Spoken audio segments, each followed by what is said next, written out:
नमस्कार। आज की इस ऑनलाइन क्लास में आप सभी प्रिय प्रशिक्षुओं का हार्दिक स्वागत है। आज हम सब प्रयोजनवाद और शिक्षा भाग 2 के बारे में अध्ययन करेंगे। पिछली ऑनलाइन क्लास में जहां हमने प्रयोजनवाद के अर्थ, प्रयोजनवाद कहाँ क्या विचारधारा है, अर्थात इसका जन्म स्थान कहाँ था, प्रयोजनवाद के जन्मदाता कौन हैं, प्रयोजनवाद के कौन कौन से रूप हैं, प्रयोजनवाद के कौन कौन से सिद्धांत हैं, उनका हमने अध्ययन विधिवत ढंग से किया तथा प्रयोजनवाद के अनुसार आचार मीमांसा, तत्व मीमांसा तथा मूल्य मीमांसा क्या होती है उसके बारे में भी जाना। आज हम सब प्रयोजनवाद और शिक्षा के बारे में अध्ययन करेंगे, अर्थात प्रयोजनवाद के अनुसार शिक्षा किस प्रकार की होनी चाहिए। इसको हम प्रैग्मेटिज्म एंड एजुकेशन भी इंग्लिश में बोलते हैं। तो कहा गया है कि प्रयोजनवाद विचारधारा परंपरागत तथा अप्रमाणित ज्ञान प्राप्त करने की विरोधी हैं, अर्थात इसमें जो है पिछली परंपराओं की तरह जो आ रही हैं शिक्षण विधियां, चाहे शिक्षा प्रदान करने की प्रक्रिया, वह ठीक नहीं है, इस विचारधारा का मानना है तथा वह अप्रमाणित है। इसके अनुसार स्वयं की और प्रमाणित ज्ञान को ही ये सत्य मानता है। प्रयोजनवाद के द्वारा परंपरागत शिक्षा प्रणाली का विरोध करने के कारण जो है शिक्षा के क्षेत्र में व्यापक क्रांति हुई है, जिसके परिणाम स्वरूप शिक्षा के क्षेत्र में अनेक क्रांतिकारी परिवर्तन आए, अर्थात नई नई विधियों का आविष्कार हुआ। जैसे शिक्षा में तकनीकी का प्रयोग, प्रोजेक्ट विधि का प्रयोग, शिक्षा में वैज्ञानिकता का प्रयोग, वैज्ञानिक विधि से शिक्षा ग्रहण करने की प्रक्रिया, ये सारी चीज़ आपकी जो है प्रयोजनवाद की ही देन है। आगे हम शिक्षा के विभिन्न अंगों जैसे उद्देश्य, पाठ्यक्रम, शिक्षण विधि, शिक्षक, छात्र, अनुशासन आदि पर प्रयोजनवाद के प्रभाव की चर्चा करेंगे। अर्थात प्रयोजनवाद के अनुसार शिक्षा के क्या उद्देश्य होने चाहिए, शिक्षा के क्या पाठ्यक्रम होने चाहिए, शिक्षण विधि कौन सी हो, शिक्षक, छात्र, अनुशासन कैसा हो आदि पर का अध्ययन हम सब करेंगे। तो पहले हम पाते हैं कि प्रयोजनवाद तथा शिक्षा के उद्देश्य, अर्थात pragmatism and aim of education. इसके अंतर्गत पहला जो शिक्षा का उद्देश्य होना चाहिए वह है बालक का सर्वांगीण विकास करना। प्रयोजनवादियों का कहना था कि जो शिक्षा के उद्देश्य हैं देश काल और परिस्थितियों के अनुसार क्या है आपके बदलते रहते हैं, इन्हें शाश्वत और स्थिर उद्देश्यों के रूप में निर्धारित नहीं किया जा सकता। वस्तुतः शिक्षा के उद्देश्य अस्थायी तथा सर्वकालिक कदापि नहीं हो सकते हैं। इस संबंध में डीबी का कथन था कि शिक्षा के उद्देश्य नहीं होते हैं, शिक्षा एक अमूर्त विचार है। उद्देश्य केवल व्यक्तियों के होते हैं और व्यक्तियों के उद्देश्य बहुत अधिक भिन्न होते हैं। इसी कारण ये कहता है कि काल परिस्थिति के अनुसार जो शिक्षा के आपके उद्देश्य हैं वो बदलते रहते हैं, और उसी के आधार पर इन्होंने उद्देश्य निर्धारित किया कि बालक का सर्वांगीण विकास करना शिक्षा का प्रमुख उद्देश्य होना चाहिए। इसके अनुसार बालकों का शारीरिक, मानसिक, सामाजिक आदि सभी क्षेत्रों में विकास होना चाहिए। बालक का पूर्ण विकास होने पर ही वह अपने भावी जीवन के उद्देश्यों को निर्धारित करके समाज में अपना समायोजन कर सकता है। इसलिए बालक के सर्वांगीण विकास पर हमें ध्यान देना चाहिए, यही आपके शिक्षा का उद्देश्य होना चाहिए। दूसरा था मूल्यों और आदर्शों का निर्माण करना। इनका कहना था कि जो मूल्य और आदर्श हैं वह पहले से ही निर्धारित नहीं होते हैं, उनको जो है स्वयं के आचरण में बालक के अनुसार इन आदर्शों का निर्माण कर देना चाहिए। इनका मानना था कि बालक को अपने स्वयं के मूल्यों और आदर्शों को निर्धारित करना चाहिए, दूसरे शब्दों में अगर कहें तो शिक्षा के द्वारा बालकों को इस योग्य बना देना चाहिए कि वे स्वयं अपने मूल्यों और आदर्शों का निर्माण कर सके, अर्थात उस पर किसी का हस्तक्षेप नहीं होना चाहिए।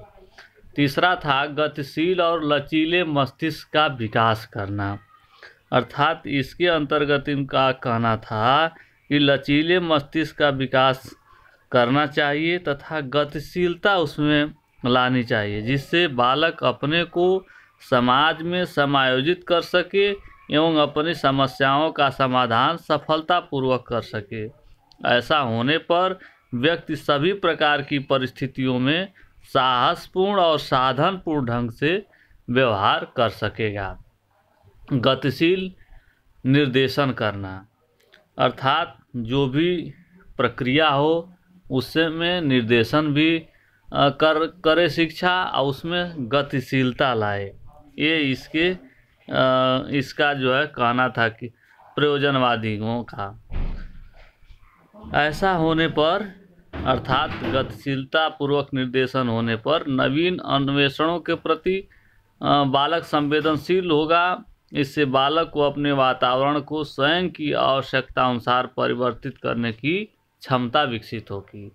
और जो लास्ट है, जो प्रयोजनवाद के अनुसार शिक्षा का उद्देश्य होना चाहिए, वह सामाजिक कुशलता का विकास करना चाहिए, अर्थात ऐसा व्यवस्था हमें बनानी चाहिए कि वह समाज में बालक स्वयं को स्थापित करने में सक्षम हो सके। और प्रयोजनवादियों का मानना था कि सामाजिक शिक्षा एक क्या है, सामाजिक प्रक्रिया है। जो प्रयोजनवादी थे उनको का मानना था कि शिक्षा जो है एक सामाजिक प्रक्रिया है, इसलिए शिक्षा का प्रमुख उद्देश्य बालक को सामाजिक कुशलता का विकास करना है, बालक के सामाजिक कुशलता का विकास करना है। इस प्रकार आप स्पष्ट हो गया कि प्रयोजनवाद तथा शिक्षा के उद्देश्य के अंतर्गत जो प्रमुख उद्देश्य थे वह बालक का सर्वांगीण विकास करना, मूल्यों और आदर्शों का निर्माण करना, गतिशील और लचीले मस्तिष्क का विकास करना, गतिशील निर्देशन करना, सामाजिक कुशलता का विकास करना, ये आपके प्रयोजनवाद के अनुसार शिक्षा के उद्देश्य थे। अब हम प्रयोजनवाद तथा पाठ्यक्रम के बारे में अध्ययन करेंगे, अर्थात प्रयोजनवाद के अनुसार पाठ्यक्रम का क्या स्वरूप होना चाहिए उसके बारे में जानेंगे। तो इनका कहना था कि प्रयोजनवादी शिक्षा के उद्देश्य चूँकि पहले से निश्चित नहीं करते हैं, इसलिए प्रयोजनवादियों के दृष्टि से पाठ्यक्रम को पहले से निर्धारित करना उचित नहीं है। जब तक आप शिक्षा के उद्देश्य को निर्धारित नहीं करेंगे तो उसके अनुसार पाठ्यक्रम का निर्माण नहीं होगा। इसलिए कहा गया कि पाठ्यक्रम का जो निर्माण पहले से ही न कर लिया जाए, वह जो है काल परिस्थिति और उद्देश्य के अनुसार इसको भी हमें जो है बदलते रहना चाहिए। लेकिन जो पाठ्यक्रम का निर्माण हो उसमें कुछ सिद्धांतों का समावेश होना चाहिए, जैसे उपयोगिता का सिद्धांत। प्रयोजनवादी विचारक कहते हैं कि हमें ऐसे विषयों का ज्ञान देना चाहिए जो भावी जीवन के लिए उपयोगी सिद्ध हो सके तथा बालकों को उनके भावी जीवन के लिए तैयार कर सकें। इसलिए उन्होंने पाठ्यक्रम के निर्माण में उपयोगिता के सिद्धांत को सम्मिलित किया। दूसरा था बालक की रुचि का सिद्धांत। जो भी पाठ्यक्रम का निर्माण किया जाए वह बालक के रुचि, रुझान और आवश्यकता के अनुरूप हो, ताकि उनको किसी समस्या का सामना न करना पड़े और वह सुंदर ढंग से, सक्रियता से पाठ का अनुसरण कर सकें।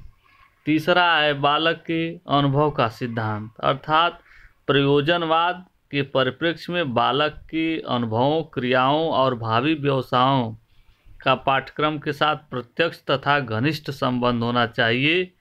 डीवी कहते हैं कि सामाजिक अनुभवों और क्रियाओं को पाठ्यक्रम में प्रमुख स्थान देना चाहिए।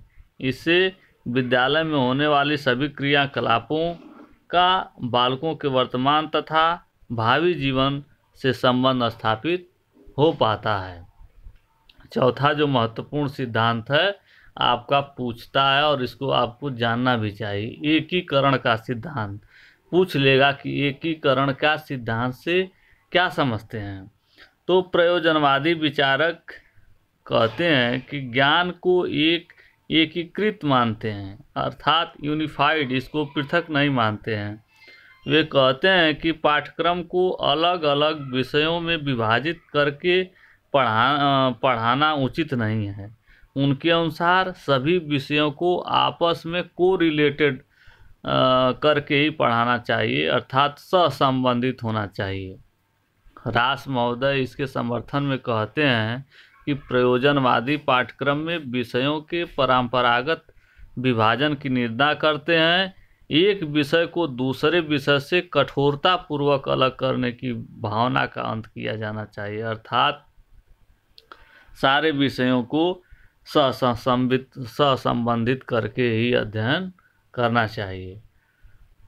अंत में प्रयोजनवाद मानता है कि पाठ्यक्रम का जो स्वरूप हो वह व्यवहारिक रूप से उपयोगी हो, समय के सापेक्ष हो, गतिशील हो, आवश्यकता अनुसार लचीला हो, परस्पर सहसंबंधित हो और अंत में वास्तविक रूप में क्रिया प्रधान होना चाहिए। ये था प्रयोजनवाद तथा पाठ्यक्रम।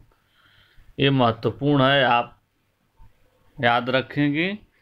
वर्तमान समय में इसी पाठ्यक्रम को प्रकार का पाठ्यक्रम का स्वरूप निर्धारित किया गया है। आगे हम प्रयोजनवाद तथा शिक्षण विधियों के बारे में जानेंगे कि प्रयोजनवाद तथा शिक्षण विधियां हैं क्या। यानी प्रयोजनवाद के अनुसार टीचिंग मेथड कैसा होना चाहिए। तो ये प्रयोजनवाद कहता है कि शिक्षा दर्शन का शिक्षण विधियों के क्षेत्र में महत्वपूर्ण योगदान माना जाता है। यानी प्रयोजनवाद एक ऐसा दर्शन है जो शिक्षण विधि को लेकर ही प्रसिद्धि पाई थी। सर्वप्रथम जिस विधि की इन्होंने खोज की थी वह वर्तमान में बहुत ही सर्वकालिक सिद्ध है और उसका भली भांति प्रयोग किया जा रहा है। प्रयोजनवाद जो शिक्षण विधियों में सिद्धांतों को समावेशित करने का आग्रह करता है वह निम्न है। उनका कहना था जो भी शिक्षण विधि अपनाई जाए शिक्षण प्रक्रिया में वह उद्देश्य परक हो, अर्थात जो उद्देश्य निर्धारित किया गया है उसके अनुरूप हो, और अधिगम प्रक्रिया में एकीकरण का सिद्धांत का इसमें समावेश होना चाहिए। करके सीखने का सिद्धांत होना चाहिए।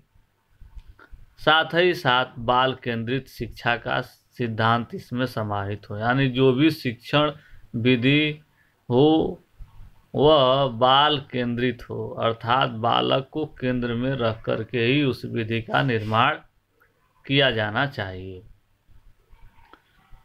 अंत में हम यही कहेंगे कि प्रयोजनवादी चिंतन जो चिंतन थे उपयुक्त उन्हीं सिद्धांतों को समावेशित करके किलपैट्रिक महोदय ने योजना विधि नामक शिक्षण विधि में समावेशित किया था, यानी प्रोजेक्ट मेथड। आप इसको याद रखेंगे कि जो किलपैट्रिक महोदय थे उन्हीं के थे शिष्य आपके डीवी के।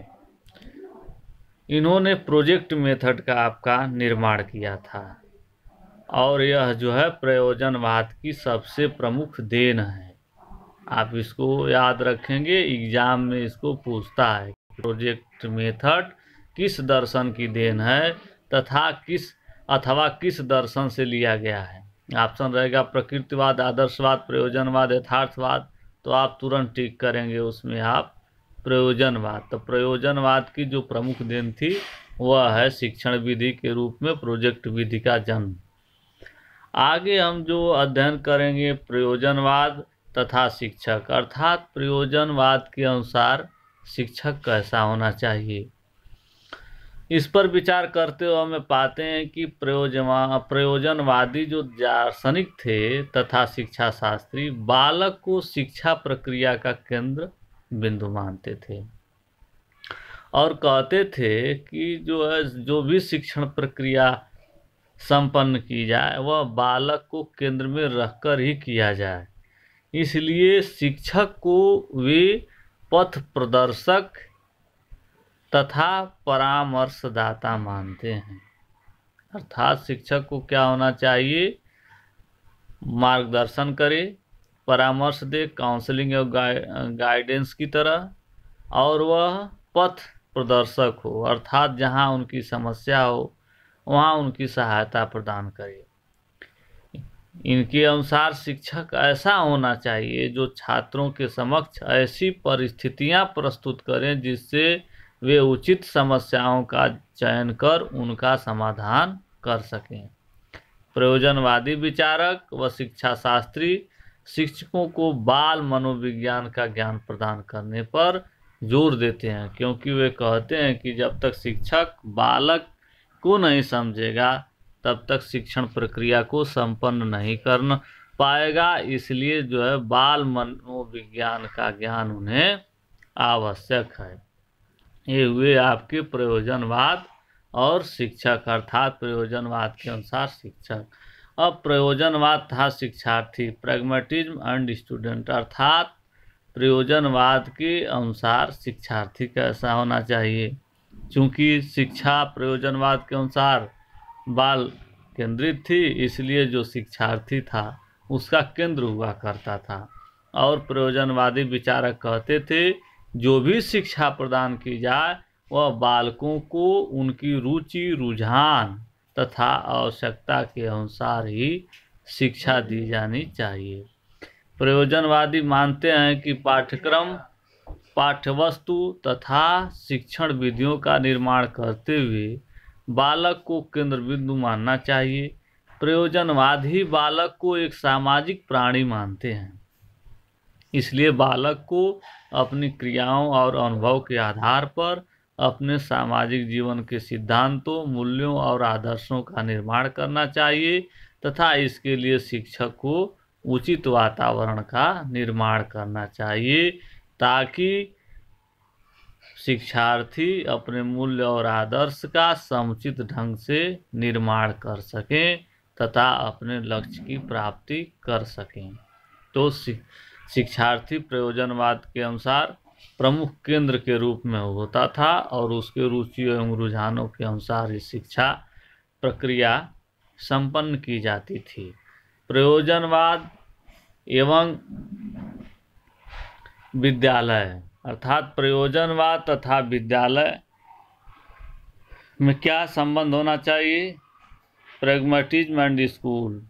तो प्रयोजनवाद के अनुसार विद्यालय विद्यालय की वास्तविकता को मानते हैं कि विद्यालय होना चाहिए और ये कहते हैं कि विद्यालय का समाज का लघु रूप होता है। तो कभी कभी पूछ लिया जाता है कि विद्यालय समाज का लघु रूप है, किसने कहा? तो ये डीबी महोदय ने कहा।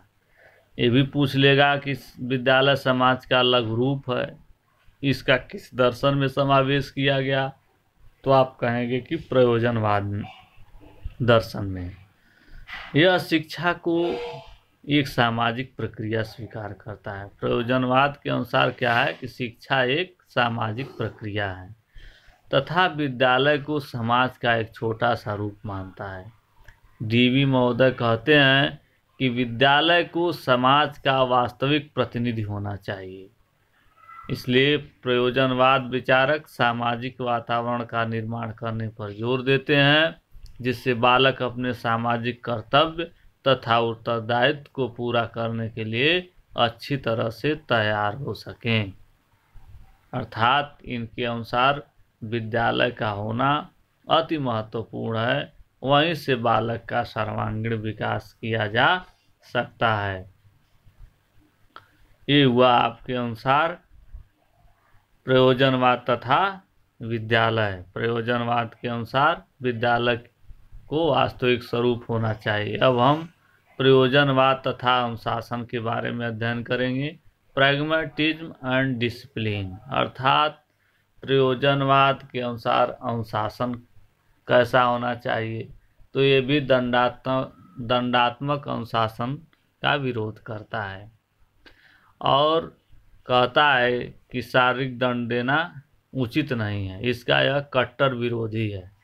इसके विपरीत यह कहता है कि शिक्षा संस्थाओं में हमें सामाजिक अनुशासन स्थापित करने की बात की जानी चाहिए। सामाजिक अनुशासन का मतलब है कि सामाजिक कुशलता में दक्षता प्राप्त हो, सबको साथ लेकर चलने का कौशल समाहित हो। इसलिए कहता है कि सामाजिक अनुशासन हमें स्थापित करना चाहिए। ये भी इम्पॉर्टेंट है कि प्रयोजनवाद के अनुसार अनुशासन कैसा हो, तो सामाजिक अनुशासन पर बल देते हैं और कहते हैं कि बालकों में आत्म अनुशासन की भावना उत्पन्न करनी चाहिए कि वह स्वयं अनुशासित हो करके स्वयं समाज को अनुशासित कर सकेंगे। इसलिए आत्म अनुशासन पर यह बल देता है।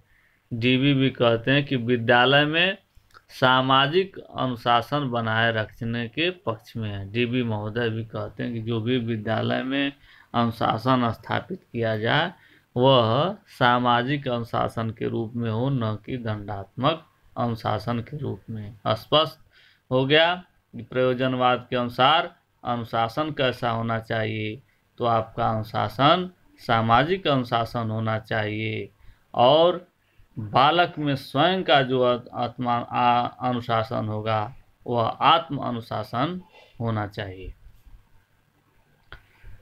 प्रयोजनवाद के अनुसार आज हमने प्रयोजनवाद की शिक्षा, शिक्षण विधि, पाठ्यक्रम, शिक्षा के उद्देश्य का भलीभांति अध्ययन किया और जाना कि इनके अनुसार शिक्षा के उद्देश्य कैसे होने चाहिए, शिक्षा का पाठ्यक्रम कैसा होना चाहिए, शिक्षा में कैसी शिक्षण विधि का अनुप्रयोग करना चाहिए, शिक्षा के अनुशासन कैसा होना चाहिए, प्रयोजनवाद के अनुसार शिक्षक कैसा होना चाहिए, शिक्षार्थी कैसा होना चाहिए तथा विद्यालय की क्या प्रयोजनवाद के अनुसार उपयोगिता है, उसका हमने भी भली भांति अध्ययन किया। स्पष्ट हो गया। हम आशा करते हैं कि आप जान गए होंगे कि इसके अनुसार शिक्षा के जो विभिन्न स्वरूप हैं वह किस प्रकार के होने चाहिए। अब हम पाते हैं कि प्रयोजनवाद की संक्षिप्त विशेषताएं। प्रयोजनवाद की जो संक्षिप्त रूप में हम विशेषताएं जानने का प्रयास करते हैं समरी के रूप में, तो पाते हैं कि बालक के वास्तविक जो जीवन है वह अनुभव पर आधारित शिक्षा दर्शन होना चाहिए। अर्थात जो प्रयोजनवादी शिक्षा दर्शन मानता है कि बालक का वास्तविक जीवन अनुभव पर आधारित हो। दूसरा है बाल केंद्रित शिक्षा का समर्थक है यह।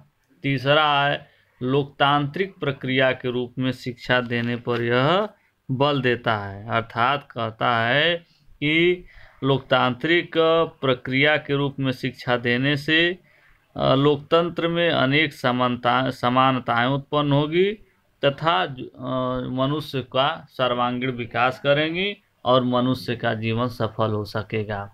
और शिक्षा को सामाजिक प्रक्रिया के रूप में यह स्वीकार करता है। इस चारों पॉइंट को आप याद रखेंगे, कंठस्थ रखेंगे। ये प्रयोजनवाद का की महत्वपूर्ण एवं संक्षिप्त विशेषताएं हैं। प्रयोजनवाद का जब हम मूल्यांकन करने की बात करते हैं तो गुण और दोष के रूप में इसका मूल्यांकन इस प्रकार से किया जा सकता है। पहले हम गुण पे आते हैं कि प्रयोजनवाद का शिक्षा में जो उपयोगिता है वह किस प्रकार से सार्थक है।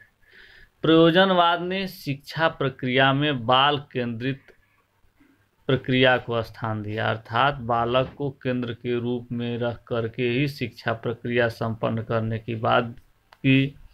पाठ्यक्रम में अनेक महत्वपूर्ण सिद्धांतों का समावेश किया। जैसे एकीकरण है, उपयोगिता है, क्रिया प्रधान है इत्यादि सिद्धांतों का इन्होंने समावेश किया, जिससे क्रिया प्रधान पाठ्यक्रम तथा एकीकृत पाठ्यक्रम का प्रादुर्भाव हुआ। तो जो वर्तमान में क्रिया प्रधान पाठ्यक्रम एवं एकीकृत पाठ्यक्रम का जो चलन है वह आपका प्रयोजनवाद की ही देन है। तीसरा, प्रयोजनवाद ने शिक्षण विधि के रूप में प्रगतिशील विधि तथा इकाई विधि को जन्म दिया, अर्थात प्रोग्रेसिव नेचर इसका था कि जो भी शिक्षा प्रदान की जाए वह प्रोग्रेसिव हो और जो शिक्षण विधि हो वह एकीकृत हो, और इसके फलस्वरूप जो जन्म हुआ प्रोजेक्ट मेथड का जो आविष्कार हुआ वह प्रयोजनवाद का प्रमुख देन था। प्रयोजनवादियों ने सामाजिक शिक्षा और जनतांत्रिक शिक्षा प्रदान करने पर बल दिया है। वह बालक में सामाजिक कुशलता का विकास करना चाहते हैं। प्रयोजनवाद ने शिक्षा दर्शन के क्षेत्र में अनेक योगदान दिए हैं। वर्तमान में जो वैज्ञानिक शिक्षा की प्रविधि अपनाई जा रही है वह कहीं न कहीं प्रयोजनवादी दर्शन से मिलती जुलती है। शिक्षा में नवीन शिक्षा, प्रगतिशील शिक्षा, क्रिया प्रधान पाठ्यक्रम, एकीकृत पाठ्यक्रम आदि को प्रयोजनवाद की प्रमुख देन माना जा सकता है। ये आपके प्रयोजनवादी शिक्षा दर्शन के प्रमुख गुण थे। इसको आप कंठस्थ रखेंगे, इससे महत्वपूर्ण प्रश्न परीक्षा में रेज किए जाते हैं। आपका जो प्रयोजनवाद के अनुसार जो दोष थे वह इस प्रकार थे, अर्थात प्रयोजन कहीं न कहीं किसी दर्शन का कुछ गुण होता है तो कुछ उसके दोष भी होते हैं, अर्थात किसी बिंदु पर वह अधिक ध्यान देता है, ध्यान देने के बजाय उसके किसी पर दोष उत्पन्न हो जाते हैं, दूसरे पक्ष पर वो ध्यान नहीं दे पाता है। तो इसी कुछ ज़्यादातर गुण होते हुए भी इसमें कुछ दोष पाए गए। वह इस प्रकार हैं। प्रयोजनवाद पूर्व निर्धारित एवं परंपरागत आदर्शों और मान्यताओं को स्वीकार नहीं करता। इसके अंतर्गत शिक्षा के उद्देश्य पूर्व निर्धारित नहीं होते हैं, जिसके अभाव में शिक्षा प्रक्रिया ठीक से नहीं चल सकती है। आप कह सकते हैं कि अगर शुरू में आप भाई किसी शिक्षा का उद्देश्य निर्धारित नहीं करेंगे कि हमें क्या करना चाहिए शिक्षा के अनुसार और उसके अनुसार पाठ्यक्रम का निर्माण किस प्रकार के होना चाहिए, तो ये अगर पहले से निर्धारित नहीं है तो लक्ष्य को पाने में कहीं न कहीं कठिनाई उत्पन्न होगी। इसलिए कहा गया कि इससे जो है शिक्षा प्रक्रिया अच्छी ढंग से संपन्न नहीं की जा सकती। दूसरा था, प्रयोजनवादी शाश्वत मूल्य तथा आदर्शों को भी नहीं मानते हैं। जो सत्यम शिवम सुंदरम की भावना को वे स्वीकार नहीं करते हैं। ये कहते हैं जो शाश्वत मूल्य तथा आदर्श हैं ऐसा वातावरण उत्पन्न किया जाए कि बालक स्वयं इसका निर्माण कर सके। पहले से इसको निर्धारित करना ठीक नहीं है। तीसरा, प्रयोजनवाद सांस्कृतिक परंपराओं तथा सनातन आदर्शों की भी उपेक्षा करता है। जो हमारे देश की सांस्कृतिक धरोहर है तथा सनातन आदर्श हैं उनकी कहीं न कहीं यह दर्शन उपेक्षा करता है। प्रयोजनवादियों ने बौद्धिकता का भी कहीं न कहीं विरोध कर डाला है। ये हुए आपके प्रयोजनवाद के अनुसार दोष। अब हम इस निष्कर्ष पर पहुंचते हैं कि प्रयोजनवाद में जो गुण थे और दोष थे उसके अनुसार जब हम पाते हैं और इससे स्पष्ट होता है कि अपने दोषों और कमियों के बावजूद प्रयोजनवादी विचारधारा ने शिक्षा के क्षेत्र में महत्वपूर्ण योगदान दिया है। शिक्षा की प्रोजेक्ट विधि को प्रयोजनवाद की सर्वश्रेष्ठ देन कहा जा सकता है। प्रगतिशील शिक्षा, क्रिया प्रधान पाठ्यक्रम तथा एकीकृत प्रणाली जैसे संप्रत्ययों की शिक्षा के क्षेत्र में कभी भी अवहेलना नहीं की जा सकती, जो प्रयोजनवाद की देन है। अर्थात जो शिक्षा का पाठ्यक्रम में प्रगतिशील की प्रक्रिया है, एकीकृत की प्रक्रिया है, क्रिया प्रधान की प्रक्रिया है, उसको कभी झुठलाया नहीं जा सकता।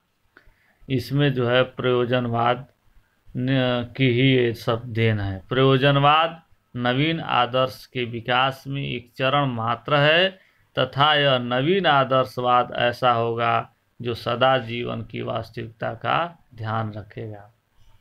प्रयोजनवादी दार्शनिक यह मानते हैं कि नवीन आदर्श के विकास में एक यह चरण उत्पन्न करता है और इससे एक नवीन आदर्शवाद की उत्पत्ति होती है जो जीवन को वास्तविकता की ओर ले जाती है और व्यवहारिकता का निर्माण करती है।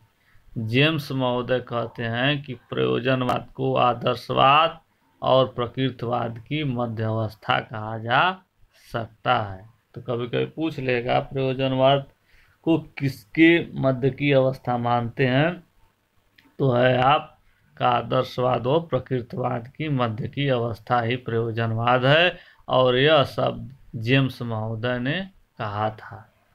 स्पष्ट हो गया कि प्रयोजनवादी दर्शन हमारे वर्तमान शिक्षण प्रक्रिया में प्रमुख भूमिका अदा करता है और कहीं न कहीं जो वर्तमान शिक्षण प्रक्रिया गतिशील है उस पर प्रयोजनवाद की स्पष्ट छाप मिलती है।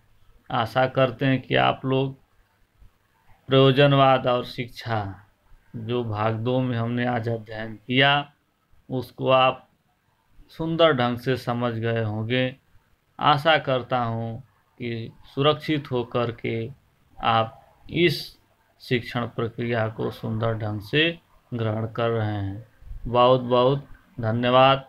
Thanks everyone. फिर अगली क्लास में एक नवीन विषय वस्तु के साथ मिलते हैं। तब तक धन्यवाद।